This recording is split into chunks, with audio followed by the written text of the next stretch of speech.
मित्रों, आज हम आपको सुनाएंगे अमावस्या और पूर्णिमा, दो बहनों की सच्ची कहानी। मित्रों, एक गांव में एक किसान रहता था।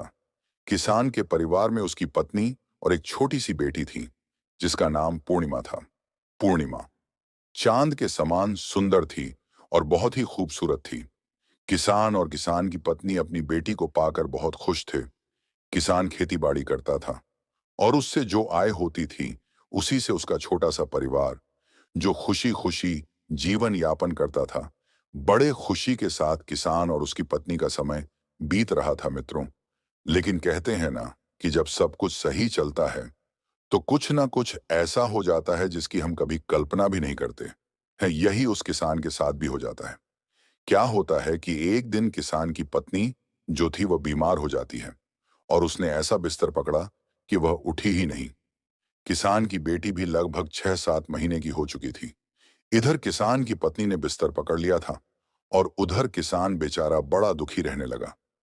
उसने अपनी पत्नी के इलाज में किसी भी तरह की कोई कमी नहीं की। हर प्रकार से उसकी दवा कराया करता था। मित्रों, और उस समय इतनी देखो चिकित्सा नहीं थी। लोग देसी इलाज पर ही निर्भर रहते थे। लेकिन बहुत इलाज करवाने के बाद भी किसान की पत्नी बची नहीं और उसकी मृत्यु हो गई। अब किसान पर दुखों का पहाड़ टूट पड़ा। अब किसान बेचारा बहुत दुखी था। एक तो उसकी 6-7 महीने की बेटी थी और इधर उसकी पत्नी के जाने का दुख। अब किसान बेचारा क्या करे? अपनी बेटी को पालने और पोसने कमाए, जिससे उसकी गृहस्थी का खर्चा चले। अब किसान अगर खेतों में जाता तो उसकी बेटी पूर्णिमा का कौन ख्याल रखता? अगर वह पूर्णिमा का ख्याल रखता तो खाने का व्यवस्था कौन करता? अब यह घड़ी उस किसान के लिए बहुत ही मुसीबतों से भरी हुई लगने लगी थी। उस किसान के जो अड़ोस पड़ोसी यार रिश्तेदार थे, सबने किसान को समझाया और कहा, देखो भाई, अब तुम्हें दूसरा विवाह कर लेना चाहिए, क्योंकि तुम्हारी बेटी बहुत छोटी है। उसे भी मां की जरूरत है। तुम उसे मां का प्यार नहीं दे पाओगे, ना ही मां की तरह उसकी देखभाल कर पाओगे, क्योंकि वह बेटी है और उसके लिए मां जरूरी है। मित्रों, पहले तो किसान टाल रहा था कि वह अपनी बेटी के लिए सौतेली मां नहीं लाएगा। लेकिन जब उसे अपनी बेटी के पालन पोषण में दिक्कत आने लगी, क्योंकि वह खेत में जाता तो उसकी बेटी की देखभाल कौन करता? अगर बेटी की देखभाल घर पर रहकर करता तो खेत पर काम करने कौन जाता? अब किसान ने भी मान लिया था कि उसको दूसरा विवाह कर लेना चाहिए। अब किसान के लिए एक लड़की देखकर उसके जो रिश्तेदार थे, उन्होंने किसान का विवाह करा दिया। किसान की पत्नी आई, जिसका नाम रूपा था। रूप किसान से उम्र में कम थी, लेकिन वह गरीब घर से आई थी, इसलिए वह पूर्णिमा को भी प्यार करती थी। मित्रों, लेकिन कहते हैं ना, सौतेली माँ तो सौतेली ही होती है। अब वह जब खुद पेट से हो गई तो वह तब तक तो पूर्णिमा को बहुत अच्छे से प्यार करती थी, उसका ख्याल रखती थी। यह सोचकर किसान भी खुश था और सोच रहा था कि चलो, मैं फालतू ही डर रहा था कि मेरी बेटी की सौतेली माँ आएगी तो उसका कैसे ख्याल रखेगी, लेकिन वह तो मेरी पूर्णिमा का अपने औलाद की तरह ख्याल रखती है। अब किसान भी निश्चिंत हो गया। जब 9 महीने में रूपा ने एक लड़की को जन्म दिया, जो कि बहुत ही कुलकर्णी थी, उसका नाम अमावस्या रखा गया। क्योंकि बड़ी बेटी का नाम पूर्णिमा था, तो उसका अमावस्या रख दिया। और वह जब उसकी माँ ने देखा कि पूर्णिमा जो है वह तो बहुत ही सुंदर है और उसमें संस्कार भी बहुत अच्छे थे, और जो इधर पूर्णिमा की जो दूसरी बहन हुई, उसका नाम अमावस्या रख दिया। अपनी बेटी के होते ही पता नहीं रूपा में क्या बदलाव आया। वह पूर्णिमा को बहुत ही नफरत करने लगी। अब पूर्णिमा को फूटी आंख भी नहीं देख पाती थी। अब वह छोटी सी पूर्णिमा धीरे धीरे बड़ी होने लगी। मित्रों, कहते हैं ना कि जब बच्चा अभाव और बिना माँ बाप के पलता है, उनके प्यार के अभाव में तो बच्चा जल्दी समझदार हो जाता है। इधर छोटी सी पूर्णिमा अब 5 साल की हो गई थी।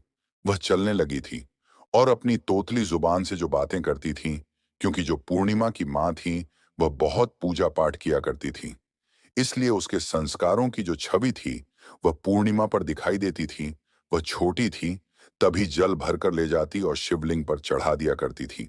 लेकिन यही सब सोचते कि बचपन है, और लेकिन उसकी माँ, सौतेली माँ जो रूपा थी, उसको पूर्णिमा का कोई भी काम नहीं सुहाता था।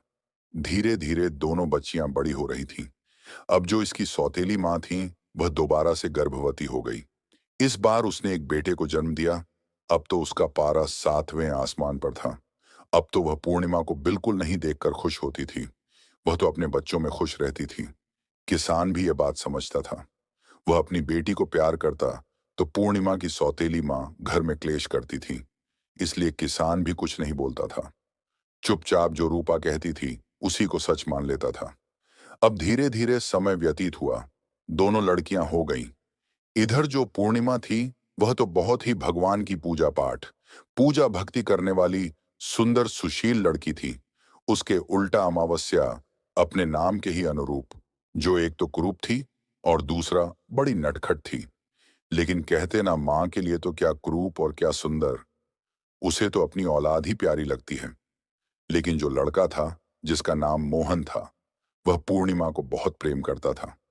वह उसे अपनी सौतेली बहन नहीं समझता था। लेकिन अमावस्या और उसकी माँ दोनों पूर्णिमा को देखकर बिल्कुल भी खुश नहीं रहती थीं।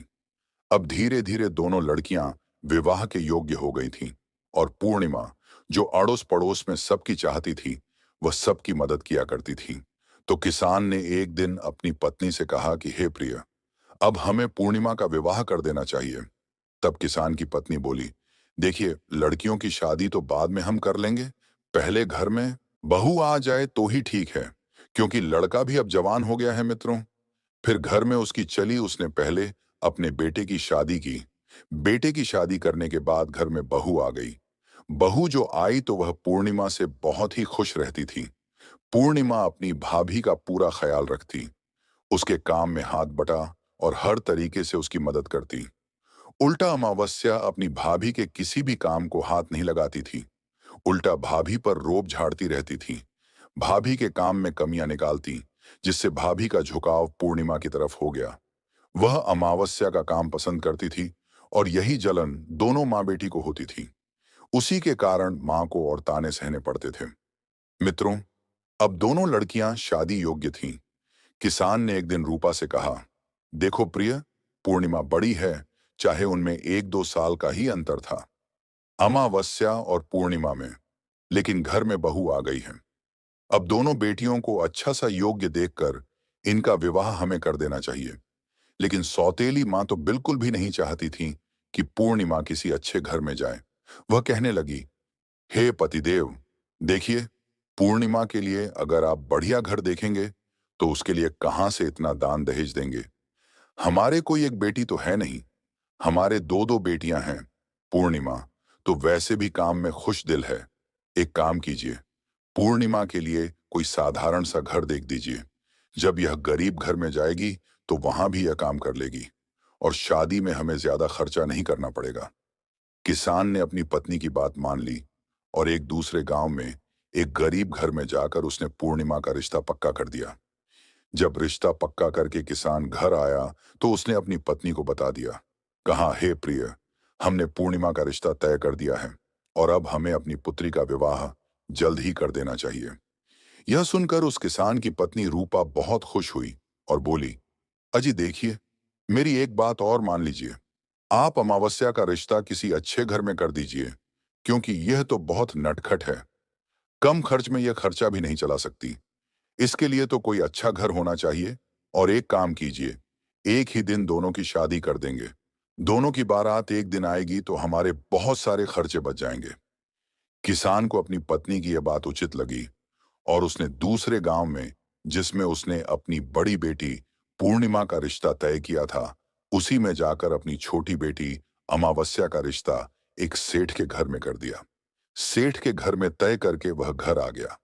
अब पूर्णिमा की जो सौतेली माँ थी, वह बहुत खुश थी कि मेरी बेटी तो ठाठ से रहेगी और यह सौतेली बेटी दुखी भोगेगी मित्रों।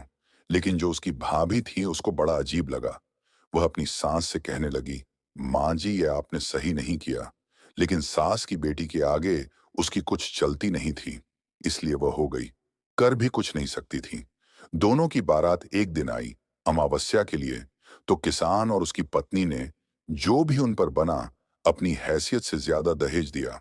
लेकिन बेचारी पूर्णिमा को उन्होंने ऐसे ही विदा कर दिया। बिना मांग की बेटी वहां से विदा होकर अपने ससुराल आ गई। ससुराल में आकर पूर्णिमा ने अपने अच्छे व्यवहार से अपने ससुराल में सबका दिल जीत लिया।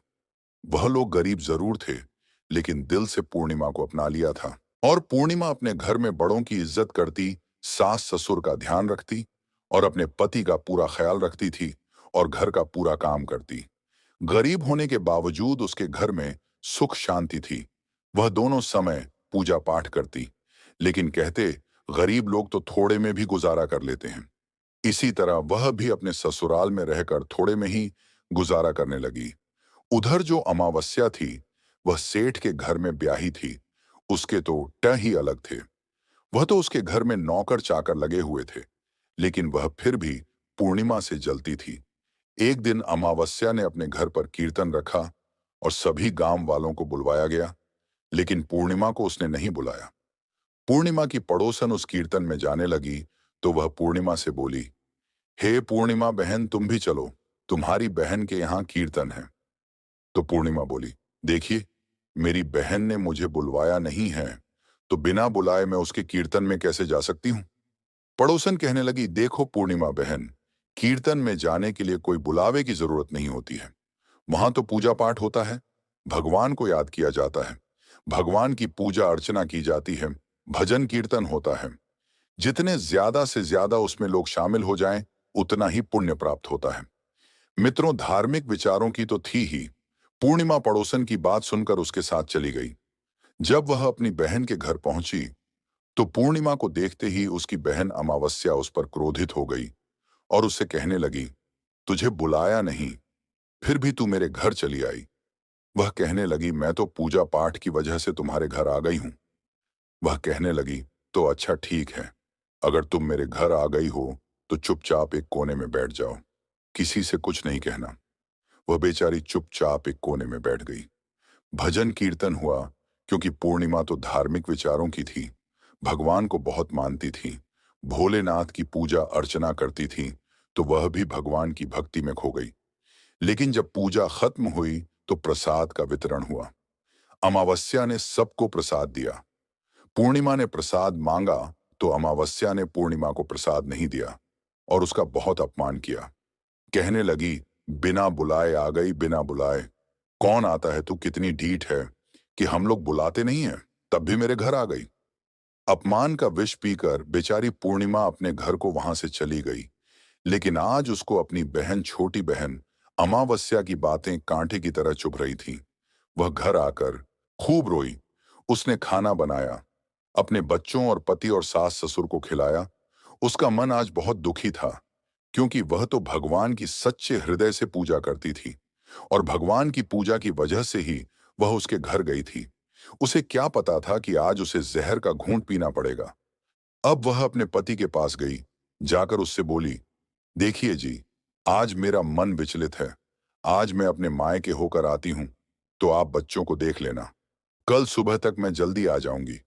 खाना बनाकर बच्चों को खिला पिलाकर अपने सास ससुर और पति से आज्ञा लेकर पूर्णिमा अपने मायके की तरफ चल दी।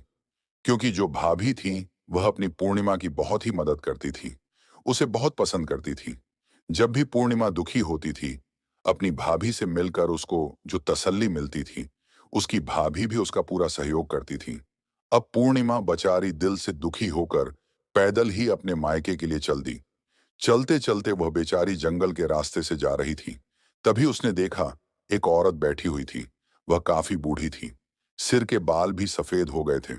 उसके पास एक तुलसी जी का पेड़ लगा हुआ था। जब उस रास्ते वह गुजर रही थी, तो बूढ़ी माँ ने उसे देखा और कहने लगी, अरे बेटी, मैं बहुत बूढ़ी हूं, मैं बहुत लाचार हूं, क्या तुम मेरे बाल खुल गए हैं? इनको थोड़ा बांध दोगी? इनसे मुझे बड़ी गर्मी लग रही है। बेचारी बूढ़ी बहुत ही बूढ़ी थी, 80 साल की थी, उसके बाल उलझे हुए थे। पूर्णिमा को उन्हें देखते ही दया आ गई और उसने उस बूढ़ी अम्मा के बालों में तेल लगाकर मालिश करके अच्छे से उसके बालों को बांध दिया। बूढ़ी अम्मा कहने लगी, बेटी, मेरा यह जो चबूतरा है, तुलसी जी का, यहाँ पर भी बड़ी हो गई है, मेरे से तो होता नहीं है। अगर बेटी तुम चाहो तो थोड़ी सी सफाई कर दो। मित्रों, पूर्णिमा तो थी ही हृदय की बहुत अच्छी।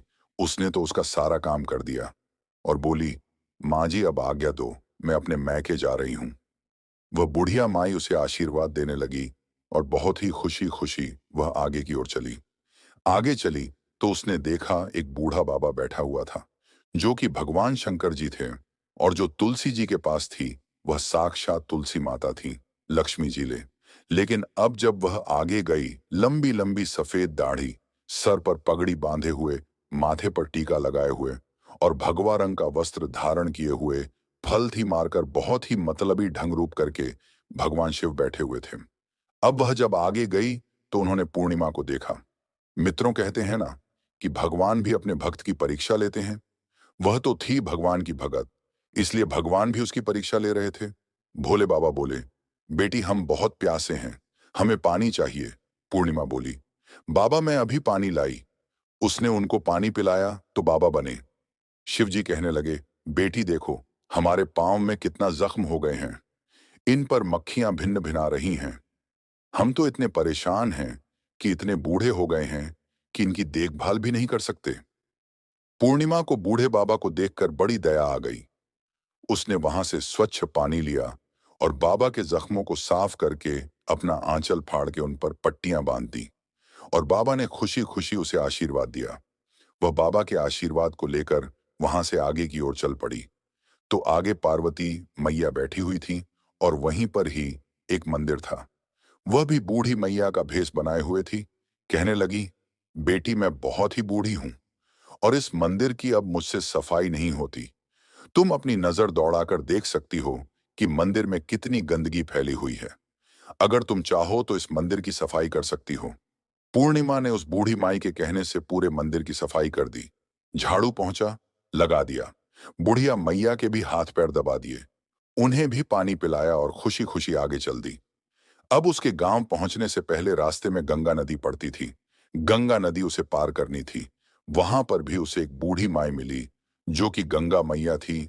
वह भी बैठी हुई थी। गंगा मैया बोली, बेटी देखना, मेरे सिर में बहुत जुएं पड़ गई है। मेरे से देखा नहीं जाता, ना ही मेरे से साफ सफाई होती है। इधर मेरे घाट के चारों तरफ देखो, मैं यहां रहती हूं। कितनी गंदगी हो गई है मेरे से, अब होता नहीं है। पूर्णिमा ने गंगा मैया के सिर को भी साफ कर दिया, उनकी जुएं निकाल दी और जो घाट के आसपास गंदगी फैली हुई थी, वह भी साफ कर दी। गंगा मैया ने उससे पूछा, बेटी तुम कहाँ जा रही हो? तो उसने अपनी पूरी बात बताई और बोली, माँ जी मैं अपनी भाभी से मिलने जा रही हूँ। तो वहां पर एक नाव थी। गंगा मैया ने कहा, बेटी इस नाव से तुम चली जाओ। और नाव से पार होकर वह अपनी भाभी से मिलने आ गई। उसकी भाभी में जब पूर्णिमा को देखा तो वह उसका बहुत ही सम्मान की और उसे लड्डू और पानी देकर पीने को कहा। वह थोड़ा सा लड्डू खाई और पानी पी और वहीं पर दोनों बैठकर बातें करने लगी। लेकिन उसने अपनी और अमावस्या के बारे की कोई भी बात अपनी भाभी को नहीं बताई कि कैसे अमावस्या ने उसका अपमान किया है। वह अपनी भाभी से मिली और जब उसके पिता ने सुना कि मेरी पूर्णिमा बेटी घर आई है, तो वह भी भागता हुआ उसी के कमरे में पहुंच गया। अपने पुत्री से मिली। उसकी पुत्री भी अपने पिता को देखकर उससे उसके तबीयत और उसके सेहत के बारे में पूछा। फिर इतने में ही उसकी सौतेली माँ भी वहां पर पहुंच गई। जब उसकी सौतेली माँ ने उसे अच्छे अच्छे वस्त्र पहने हुए और आभूषणों और गहनों को पहने हुए देखा, तो वह देखते ही जल बुझ गई और मन में विचार करने लगी कि हाय राम, मैं तो इसका विवाह एक गरीब घर में की थी, फिर भी आज यह हमारे घर में अच्छा सा वस्त्र और आभूषणों को पहनकर आई हुई है। मैं तो सोच रही थी कि पूर्णिमा बहुत ही नरक की जिंदगी जी रही होगी, लेकिन यहां तो हमारी सोच गलत साबित हुई। फिर वह तो उसे ताने सुनते हुए कहने लगी, अरे कल मुही तू अपने पति के घर को भी नहीं निभा सकती है। जब चाहो तू मुंह उठाकर चली आती है। मित्रों, लेकिन उसकी भाभी बोली, कोई बात नहीं, माँ जी बेटी तो अपने मायके ही आती है और यह हमारे पास नहीं आएगी तो कहाँ जाएगी फिर। उसने अपनी भाभी का सारा काम करवाया। साथ मिलकर भाभी ने बड़ी खुशी खुशी ननंद का हालचाल पूछा। ननंद बड़ी खुश हुई अपनी भाभी से मिलकर, क्योंकि वह बहुत दुखी थी।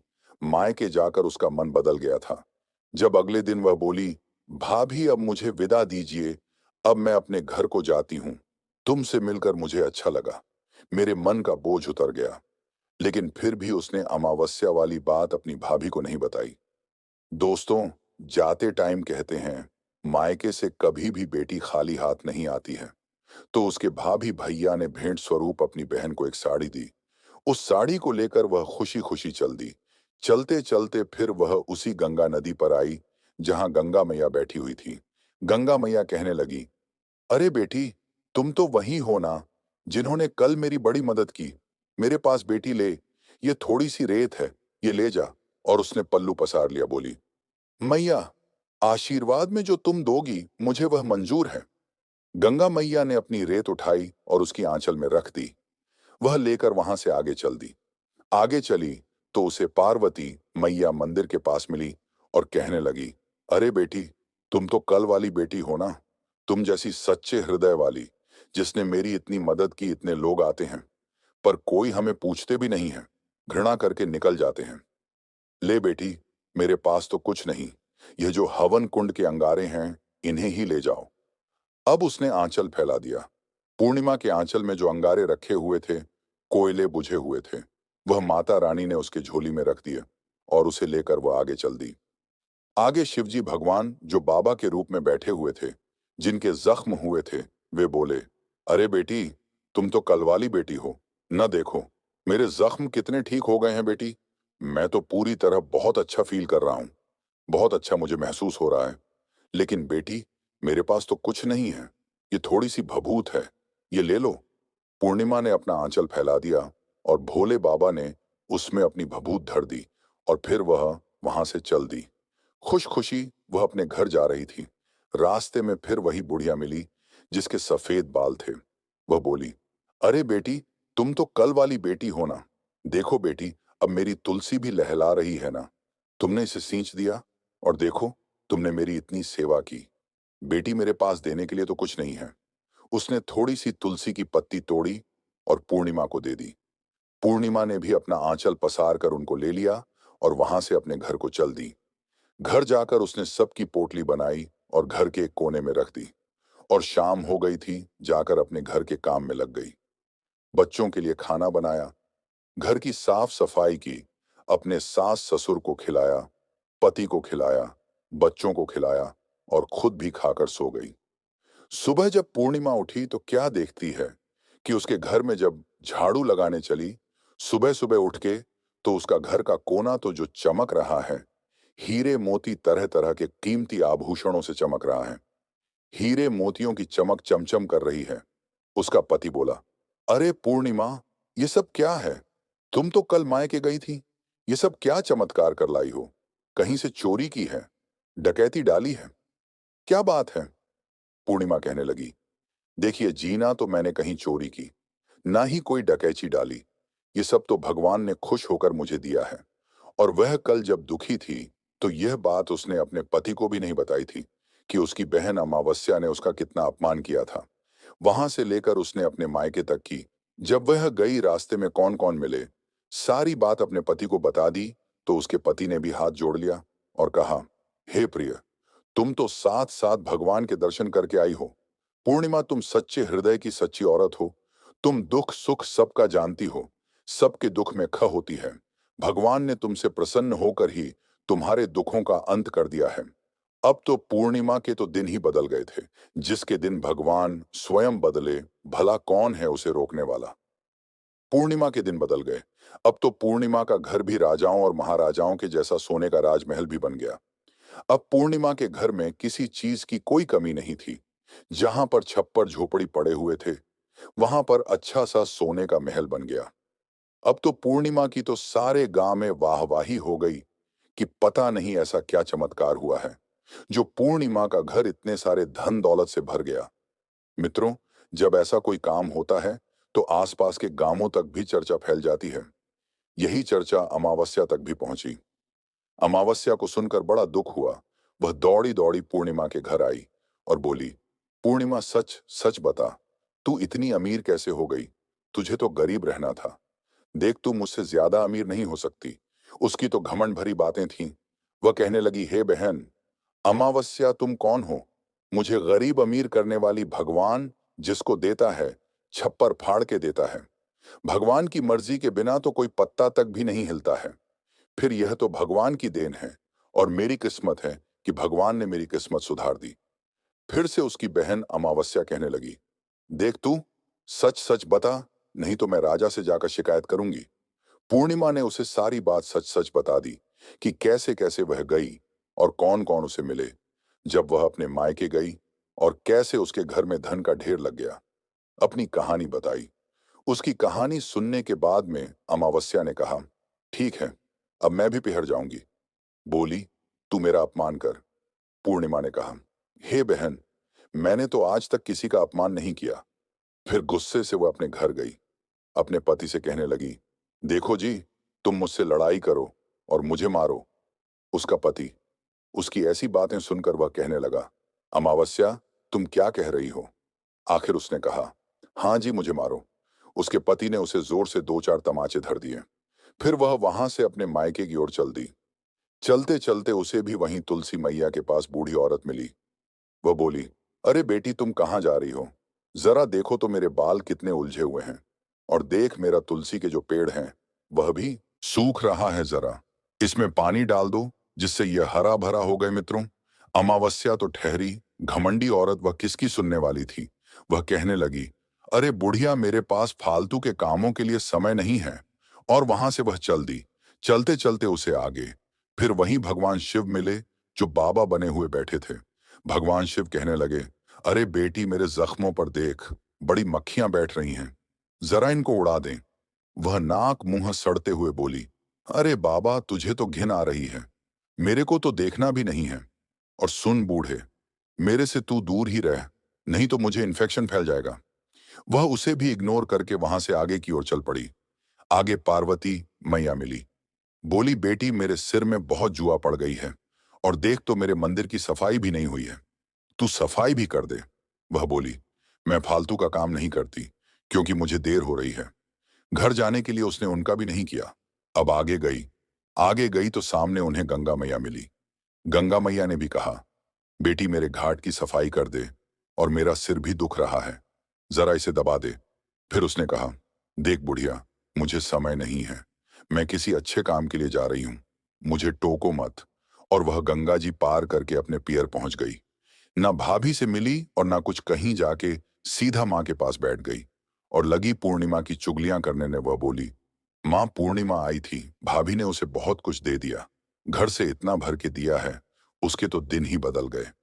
पूर्णिमा ने अपनी माँ और उसकी भाभी की लड़ाई करवा दी। घर में वह कहने लगी, माँ जी, मैंने तो एक साड़ी के अलावा पूर्णिमा को कुछ नहीं दिया, लेकिन बेटी के कहने में आकर रूपा ने अपनी बहू के साथ काफी झगड़ा किया।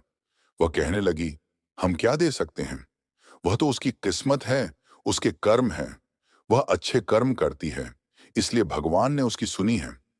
लेकिन उसको कहाँ चयन पड़ता था। अमावस्या को उसने खूब झगड़ा किया। जब वह विदा होने लगी तो कहने लगी, भाभी, मुझे साड़ी तो दे दो। उसकी ननंद कहने लगी, दीदी, तुम्हारे लायक मेरे पास कोई साड़ी नहीं है, तुम्हें मैं क्या साड़ी दूंगी, कल से आई हो, जब से तो तुमने जो मेरे घर में झगड़ा करवा रखा है। अमावस्या की माँ ने उसे कई साड़ा दी, क्योंकि माँ थी उसकी।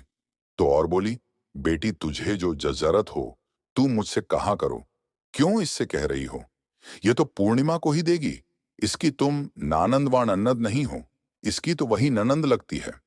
तरह तरह के ताने वह अपनी भाभी को सुनाकर वहां से चल दी। चलते चलते गंगा मैया के पास पहुंची तो गंगा मैया बोली, अरे बेटी, ले, मेरे पास थोड़ी सी रेत है, ले जा। अमावस्या ने कहा, रेत ही देगी। बुढ़िया को तभी याद आया कि हाँ, पूर्णिमा को भी रेत मिली थी। उसने अपनी आंचल में रेत ले ली और वहां से चल दी। आगे गई तो फिर वहां पार्वती मैया मिली। पार्वती मैया बोली, बेटी, ले, मेरे पास से तू ये अंगार ले जा। वहां से वह कोयले का अंगार ले ली और अपने आंचल में रखकर चल दी। चलते चलते वह भगवान भोले बाबा के पास पहुंच गई, जो बाबा बने बैठे हुए थे। उसके पास जाते उसे घिन लगने लगी तो अमावस्या ने कहा, अरे बाबा, तू तो दूर ही रह, तुझसे ना चाहिए, मुझे कुछ भी। और वहां से चल दी। आगे तुलसी जी का पेड़ पड़ा और वहीं पर बुढ़िया माई बैठी हुई थी। तो वह बोली, मैया, तू दे दे मुझे। उन्होंने भी तुलसी के पत्ते दे दी और कहा, बेटी, ले, तू भी ले जा। अब अमावस्या वहां से सीधा अपने महल में आ गई। महल में वह सभी सामग्री को एक कोने में रखकर शाम को खाना बनाई और सभी को खाना खिलाकर वह भी खाकर जल्दी से सो गई। जब सुबह उठी और झाड़ू लगाने चली तो देखने लगी उस कोने में तो कीड़े मकोड़े बिसर्ब घूम रहे थे। इसी तरह धीरे धीरे करके उसके कई कमरे में कीड़े मकोड़े घूमने लगे और बाकी तो एकदम से घर में आग लग गई। अब तो उसका सारा घर जल के राख हो गया। अब तो वह अपनी बहन को कोसने लगी, पूर्णिमा को गाली देने लगी और अपनी पूर्णिमा बहन से कहने लगी, बहन ना जाने किसने मेरे घर में जादू टोना करवा दिया। आप देखिए, आपके घर में तो इतने सारे सुख सुविधाएं हैं और मेरा घर तो अब जल गया। उसकी बहन पूर्णिमा कहने लगी कि यह सब अमावस्या तेरे लालच का फल है मित्रों। पूर्णिमा तो भगवान की पूजा पाठ करने वाली एक संस्कारी औरत थी। अब वह भगवान की ओर सेवा करने लगी थी और भगवान पर और उसका अटूट विश्वास होने लगा था। उनकी श्रद्धा में अब वह कोई भी कमी नहीं छोड़ती थी। अब तो वह सबके दुख सुख में साथ देती थी। फिर उसकी माँ रूप अमावस्या से कहती हैं, हे बेटी, तूने जो कुछ भी किया वह लोभ के कारण किया है, इसलिए तेरे साथ भगवान ने ऐसा कर दिया है। अब तू इससे सबक सीख ले ताकि आने वाले टाइम में तू अच्छी बन सके और पूर्णिमा जैसा व्यवहार कर तो तेरे भी दिन सुधर जाएंगे। लालच करना बुरी बात है। तूने जो भी किया और मैंने जो भी किया, देखिए वह बहुत बुरा है। उसी का परिणाम आज तुम्हें देखने को मिल रहा है। तेरे घर में इतना माल भंडार भरा हुआ था, लेकिन आज तेरे पास कुछ भी नहीं है। और तेरी बहन जो पूर्णिमा है, उसके पास आज सोने और चांदी हीरे मोतियों से भंडार भरा हुआ है। वह सबके दुख सुख में साथ देती थी, इसलिए भगवान ने उसकी सुन ली। मित्रों, हम भगवान से प्रार्थना करते हैं कि हे प्रभु, जैसे पूर्णिमा के दिन बदले हैं वैसे सभी के दिन बदल जाए और जैसे अमावस्या के दिन बुरे आए हैं ऐसे किसी के दिन ना आए। मित्र, उसके भी दिन इतने बुरे नहीं आते, लेकिन उसने अपनी बहन के साथ में जो इतनी घिनौनी हरकत की थी, इसीलिए भगवान ने उसका बुरा दिन ला दिया। मित्रों, यही थी अमावस्या और पूर्णिमा दोनों बहनों की कहानी। मित्रों, अगर यह कहानी आप लोगों को पसंद आई हो तो कमेंट बॉक्स में हर हर महादेव लिख करके, वीडियो को लाइक करके, चैनल को सब्सक्राइब करके बेल आइकन ऑन एल पर प्रेस कर लीजिए, जिससे आप सभी लोगों को प्राचीन कथाएं और कहानियां सबसे पहले प्राप्त हो सके। मित्रों, वीडियो को पूरा देखने के लिए आप सभी लोगों का धन्यवाद।